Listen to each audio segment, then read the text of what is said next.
Қазір бізде баған түрінде есеп қосу мен азайту.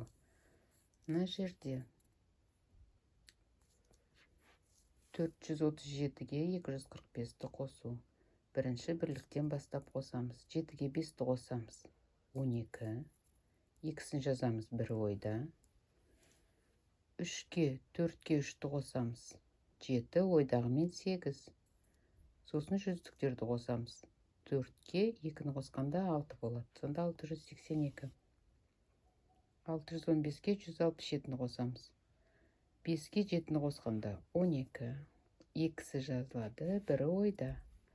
6-ға 1-ді қосқанда 7, ойдағымен 8. И жүздіктер. 6-ға 1-ді қосқанда 7. Сол сияқты 0-ге